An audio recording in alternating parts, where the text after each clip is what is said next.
kasih. Masih je Lana. Okey. Sabar nanti saya uji Cik Lana lah. Ini Boleh. macam nak invite lagi untuk next week. Next week ada apa tu? Next week program saya lain. Oh, boleh. Okey, terima Kalau kasih. saya Allah, okey. Sama.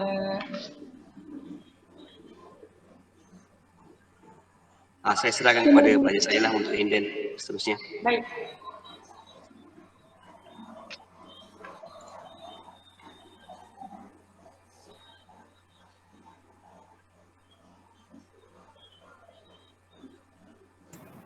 Assalamualaikum warahmatullahi wabarakatuh dan selamat petang. Terima kasih diucapkan kepada Cik Noliana atas perkongsian yang telah disampaikan. Kita berada di hujung program dan saya memohon Cik Noliana dan para peserta untuk membuka kamera bagi sesi bergambar. Saya harap semua dapat memberi kerjasama.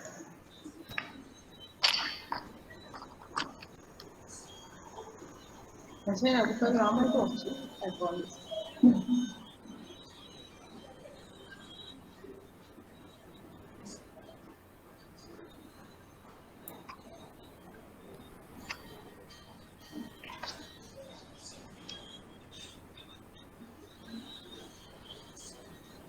Kita tunggu beberapa minit lagi untuk semua membuka kamera.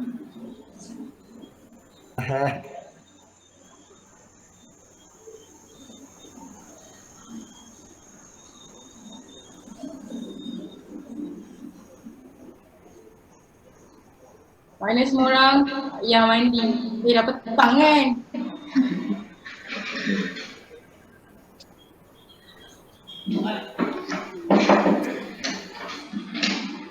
Yang ambil gambar-gambar aku.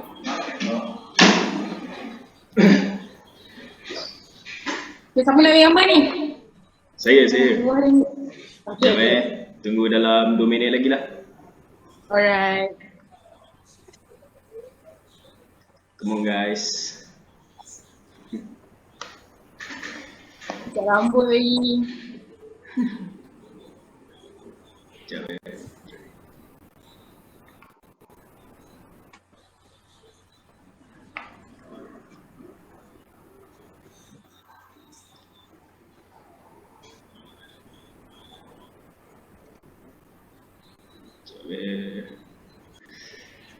Okay, 1 minute.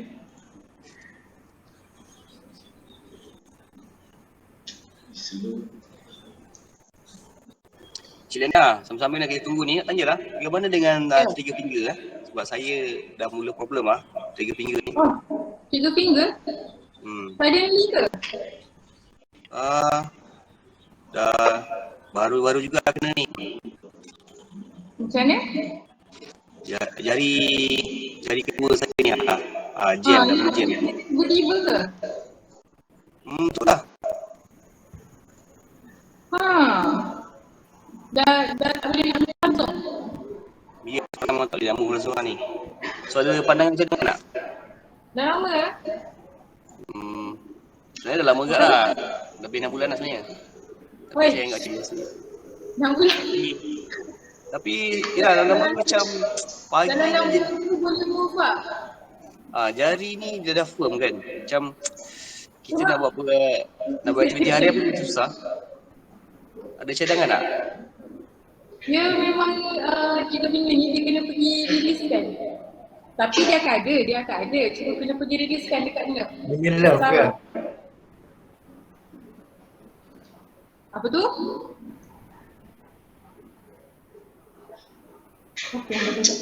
Dia kena riliskan dekat saraf sebab saraf yang problem tu. Ya betul saraf. Kalau biar dia nanti dia stuck lagi lama lagi keras. Lama dah ke 6 bulan tu. Itulah saya study juga tu. Dia kan buat release tender tu kan. Release kat sini. Kena tengok. Kalau buat sendiri pun kena masa sendiri. Kena move. Tapi kalau buat sendiri tu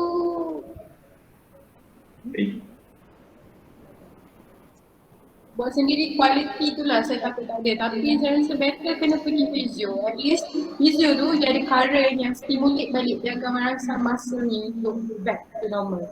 At least kalau tak normal 100% pun dia regain lah berapa persen pun. Kena machine lah. Ya, biar lama tu. Itulah, saya dah operation ni insyaAllah ni. Nak operation? Operation ya.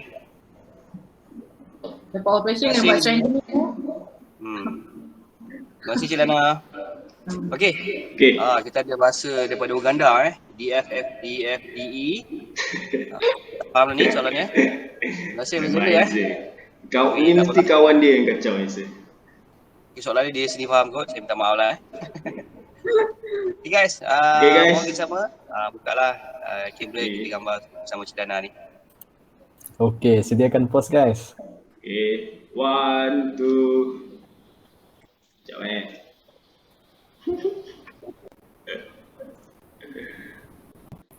slow kan. Ya. One more. Okay. Freestyle.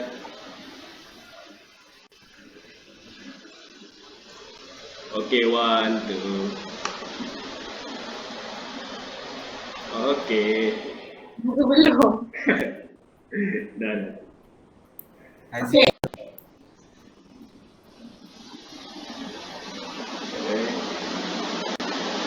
terima kasih diucapkan atas kepercayaan. Kini kita berada di hujung rancangan. Suka saya ingatkan bahawa kami memberi 2 link di bahagian komen untuk para peserta mengisi, iaitu yang pertama maklum balas peserta program UCE dari pihak PPUK THM dan juga kehadiran peserta bagi tujuan ECJ. Boleh tanya? Ya, saya. Boleh send dekat link WhatsApp ke?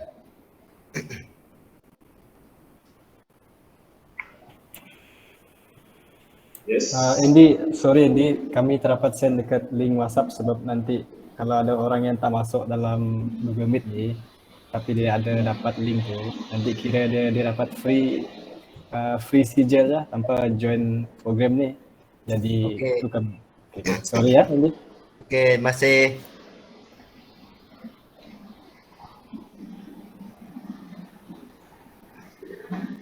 Sebentar ya, nanti Justin akan send link termasuk link kehadiran untuk program.